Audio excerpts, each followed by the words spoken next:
is searching for this content online. But yeah, if you have a fence company, we've developed a few different tools that we use for my own personal company that are just completely free to use. So the one I got to list the rest of them on the website, but for now, like the main one is the fence calculator. That's what's going to save you the most amount of time. So you can go to localprohelper.com, and then if you look in the menu, it says like fence calculator or something like that, and it'll show you what to do for the calculator.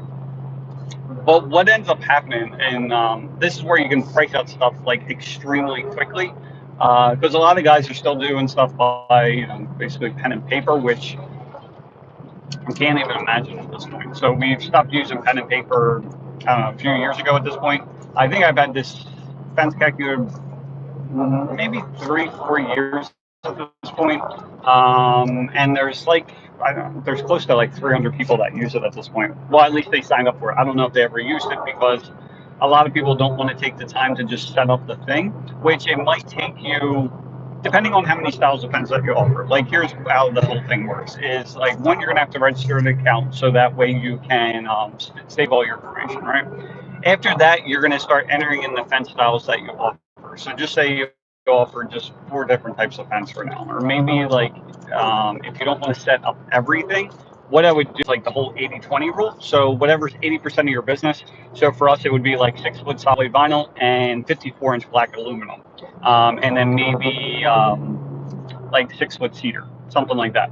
And then so once you put in those 3 styles, now the way this thing's built off of is based on panels, just because that's how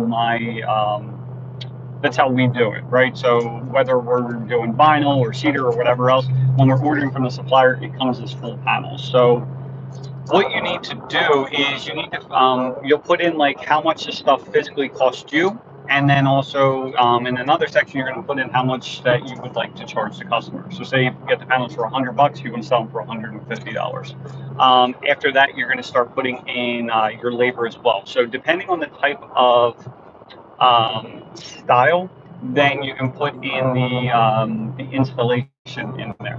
Or I'm sorry, with this calculator it doesn't do that, but you'll just put in like the labor, and it's set up per post. So that's how most of the guys in this area do it. So that's how we do it. This program does not price per foot. The reason for that is pricing per foot is a really shitty way to price. The reason for that is it's not consistent, right? So if you just have one straight side or 2 straight sides, everything's going to be okay. But if you get these intricate layouts where there's a lot of twists and turns and stuff like that, what's going to end up happening is you're charging the same amount per foot, but yet you're adding more panels in post because of all the cut sections, right?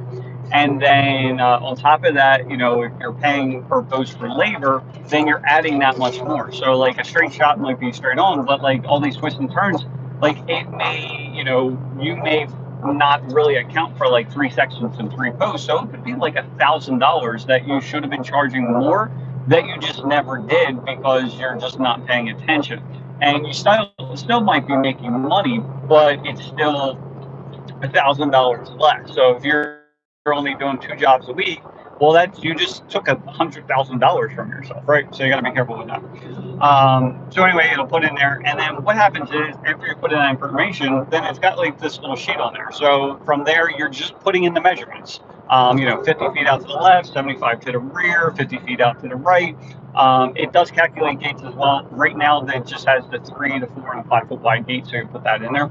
And then once you run it, it's going to come up with 3 pages. The first page is basically what you're charging the customer, so it'll have like the number of panels, posts, and all that kind of stuff. The second page is going to be the layout that you drew, and then the third page is for your profit. So of course you're not giving that to the customer, but it'll list pretty much the same thing as page 1. It'll tell you how many panels and posts and all that kind of stuff you need, and this is what your cost is. And then at the bottom, it's going to tell you what your total profit is. The way we work everything is we want to make sure we're making a minimum amount per day, right? So if you just have a layout that's only just say, the front, so it's like 20 feet on one side, 20 feet on the other side with a gate. And once we run that number, just say it only comes out to saying that we're only going to get like $800 in profit.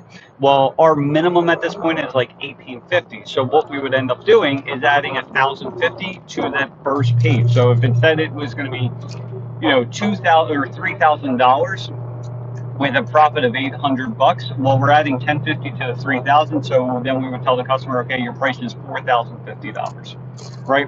And all this is done as far as pricing projects is like literally less than a minute. And it will tell you how many panels, how many posts. So the way it breaks it down is the panels are at the very top, and then below that is all the cut section. So it's going to know you need like a 12 inch, 50 inch, and a 75-inch cut section or whatever it is. And then below that, so below that's the post, and then below that there's another section that tells you the number of full panels that you need for those cut sections. The way it works is based upon whatever your measurements are. So say you have a 12-inch cut piece and a 50-inch cut piece, right? Well, it's going to add 12 inches to each of those cut sections, right? The reason for that is because you can't use an entire panels, right? So you can't use an entire panel when you're doing cut sections, because especially if you're doing like a scallop section or something like that, it's not going to work for you, right? So that's why we had 12 inches. So if it knows, and you're putting this, the way it figures everything out is you're putting the center on center post spacing. So like for vinyl, it's typically 95.5. For aluminum, it's 72.5. For regular wood sections, then it would be the 96 inches. But for the cut section, so basically it'll take the 96 inches for a full panel, and then it'll subtract. So if it's a 12-inch cut section, it's going to subtract 24 inches, right? So then you have that left of the panel, and then just say you have a 50-inch cut section. Well, hopefully I'm back. So I don't know what was cut out. So if you have like a 2-inch cut section, you're probably not going to go and make a 2-inch cut section, right? So what ends up happening is, because you're going to shorten that by 2 inches,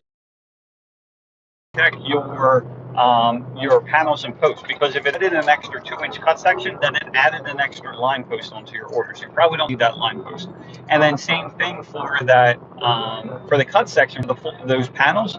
That 2 inches, because you're adding the 12, so it's really 14 inches. That could mean the difference between needing those extra sections for the cut pieces or not. So you just want to double check that. If that makes sense. Other than that, it's pretty damn accurate. We use it all the time. So that's in there. If you're interested in other programs, so we do have a GPS program, but as of right now, it does have our logo in there, so it's probably not too helpful. But you can use like Google Earth and stuff like that instead. But basically, we use the GPS to figure out, like on the phone, where the fence is going, so we can get the measurements, and then we use the fence calculator, which permit survey. I don't know why I blanked out. So the other thing that you can have is, like, if customers send you a survey through email or something like that, then we basically have this program that, as long as you have one measurement on that, like the side measurements or something like that, like the longer the measurement, the better. So typically we'll take the full side measurement, and then what'll happen is you can actually scale everything from that side. So first step is to basically scale the drawing. So you measure that longest known side, and then you're going to put in how many feet that side is, right? So if it's like 79.6 feet, you put it in there, and then what's going to happen is every time you measure now, it's going to know how far those lines are, right? So you don't have to like go out to the property anymore. You just do the shit right from there. If they're sending a survey, then we're going to use the survey tool and then use yard scale after that way to get the pricing. Now, if they're able to just give you measurements, that's even better. Then you're just using that yard scale like fence calculator program, and you just put the shit in there, and then like literally you're just pumping out numbers like super quick. So this enables you to save time, save a shit ton of money on gas, and then it's like really those are the two main things, but like it's stopping you from wasting your time. So even if, like, in the way we do everything is we do charge $75 to go at least we give the people a ballpark over the phone, and then we further stop the waste of times for tire kickers. The people that still like it's $8,000 and it's like, oh yeah, still send someone out. Like,